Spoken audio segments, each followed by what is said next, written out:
Todos os caminhos levam a Roma. Uma história de conversão. Scott Hahn. Por fim, o processo de conversão começava, sobrenaturalmente, a tomar um tom romântico. O Espírito Santo mostrava-me que a Igreja Católica, que tanto me aterrorizara antes, era na realidade o meu lar e a minha família. Experimentava um gozoso sentimento de regresso à casa à medida que redescobria o meu pai, a minha mãe e os meus irmãos e irmãos mais velhos. Até que um dia meti fatalmente o pé na argola. Decidi que tinha chegado o momento de ir sozinho à missa. Um pouco antes do meio-dia, fui silenciosamente até a cripta da capela para a missa diária. Não tinha certeza do que ia encontrar. Talvez ficasse só com o sacerdote ou com um par de freiras mais velhas. Sentei-me no último banco, observando. Subitamente, começaram a entrar numerosas pessoas vindas da rua. Gente normal e corrente. Entravam, faziam uma genuflexão e ajoelhavam-se para rezar. Impressionou-me a sua devoção simples, mas sincera. Soou uma campainha, e um sacerdote dirigiu-se para o altar. Eu continuei sentado, duvidando ainda se devia ajoelhar-me ou não. Como evangélico calvinista, tinha aprendido que a missa católica era o maior sacrilégio que um homem podia cometer. Imolar Cristo outra vez. Por isso não sabia o que fazer. Observava e escutava atentamente que as leituras, orações e respostas, tão impregnadas da Escritura, convertiam a Bíblia em algo vivo. Tinha vontade de interromper a missa e dizer: Ei, espera! Essa frase é de Isaías. O cântico é dos Salmos. Puxa, aí está outro profeta nessa oração. Encontrei muitos elementos da antiga liturgia judaica que havia estudado tão intensamente. Então, subitamente, compreendi que ali era o lugar da Bíblia. Aquele era o ambiente no qual esta preciosa herança de família devia ser lida, proclamada e explicada. Depois passamos à liturgia eucarística, onde todas as minhas afirmações sobre a aliança encontravam seu lugar. Queria interromper cada parte e gritar: Ei, vocês querem que eu lhes explique o que está acontecendo do ponto de vista da Escritura? Isso é fantástico! Mas em vez disso, eu estava ali sentado, sobrenaturalmente faminto do pão da vida. Depois de pronunciar as palavras da consagração, o sacerdote levou a hóstia. Senti então que a última sombra de dúvida se tinha dissipado dentro de mim. Com todo o meu coração murmurei: Meu Senhor e meu Deus, Tu estás verdadeiramente aí. E se és Tu, então quero estar em plena comunhão contigo. Não quero negar-te nada. Recordei então a minha promessa. 1990. Ah, é verdade. Tenho que me controlar. Sou um presbiteriano, não é verdade? E com isto, saí da capela sem dizer absolutamente a ninguém onde tinha estado ou o que tinha feito. Mas no dia seguinte lá estava eu outra vez. E assim dia após dia. Em menos de 2 semanas, estava preso à missa. Não sei como explicar, mas tinha me enamorado completamente de Nosso Senhor na Eucaristia. A sua presença no Santíssimo Sacramento era para mim poderosa e pessoal. Mesmo ficando na parte de trás, comecei a ajoelhar-me e a rezar com os outros, a quem agora reconhecia como irmãos e irmãs. Eu não era mais um órfão. Tinha encontrado a minha família, a família de Deus. De repente, 1990 pareceu-me muito distante, pois estávamos em 1986 ainda. Dia após dia, presenciando todo o drama da missa, via a aliança renovada diante dos meus olhos.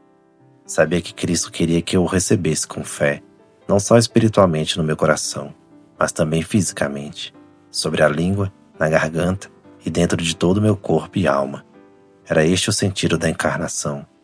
Este era o Evangelho na sua plenitude.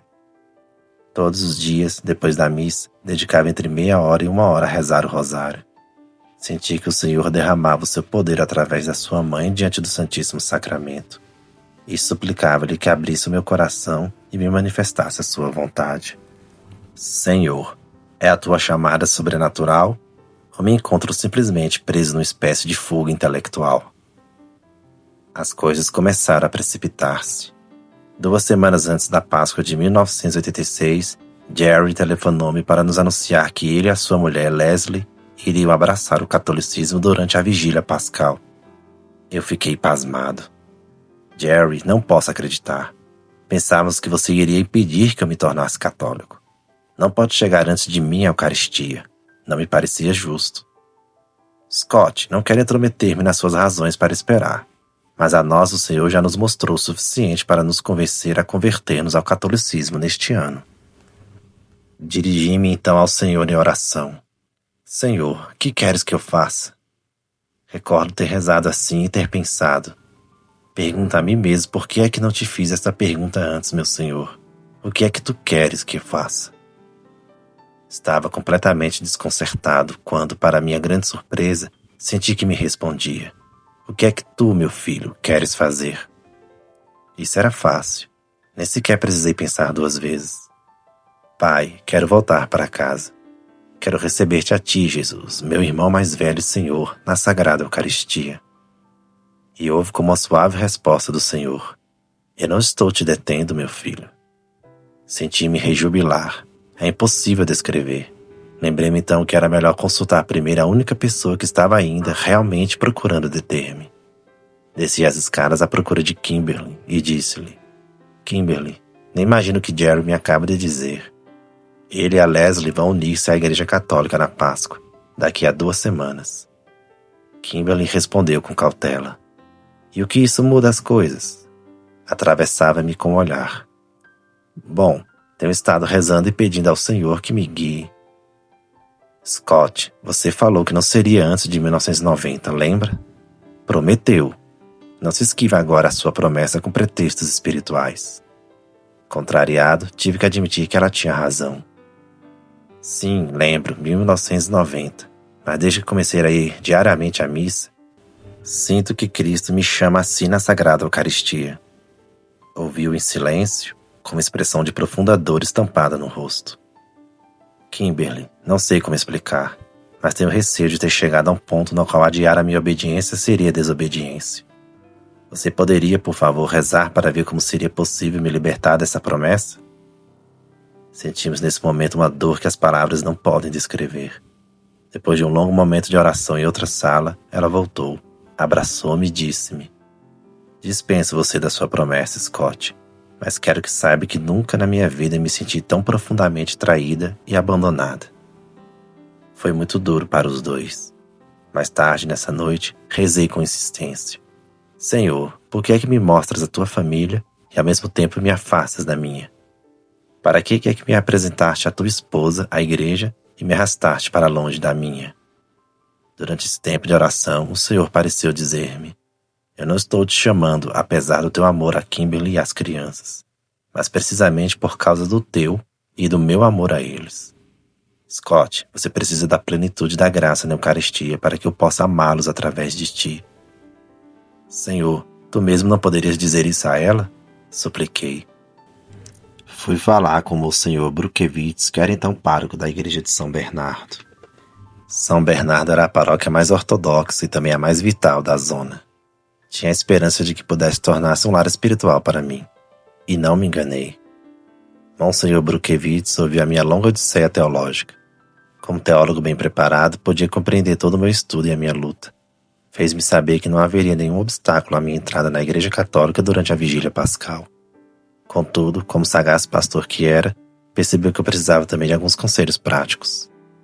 Escutou pacientemente os meus planos para me preparar para a primeira comunhão, uma semana de oração que terminaria com 3 dias de jejum até chegar à Vigília Pascal. Depois, com fina sabedoria e gentileza, perguntou-me: E como é que Kimberly e as crianças se encaixam em tudo isto? Tive que reconhecer envergonhado que os tinha deixado de certo modo fora dos meus planos. O Monsenhor propôs: Scott, posso sugerir um plano alternativo? Claro que sim. Respondi contrito. Por que não lhes prodigaliza o seu amor e as suas atenções durante toda a semana e termina com um ótimo piquenique no parque, no sábado, imediatamente antes de eu lhe dar a primeira comunhão nessa noite? Graças a Deus pela sabedoria pastoral. A Vigília Pascal de 1986 foi um momento de verdadeira alegria sobrenatural, assim como de uma grande tristeza natural. Recebi o grande slam sacramental, o batismo condicional, a penitência, a confirmação e a primeira comunhão. Regressei ao banco e sentei-me ao lado da minha amargurada esposa, a quem amava com todo o coração. Pus-lhe o braço à volta e começamos a rezar. Senti que era como se o próprio Cristo, por meio da sua Eucaristia em mim, nos abraçasse aos dois. Era como se o Senhor dissesse: Scott, isto não depende dos seus sentimentos. Pela minha entrega a você na Sagrada Eucaristia, pode confiar em mim agora mais do que nunca. Agora habito em você, no corpo e na alma, de um modo mais forte do que nunca. Agradeço ao Senhor que tenha usado a Sagrada Comunhão para me assegurar que Ele velaria por nós nos tempos difíceis que nos esperavam.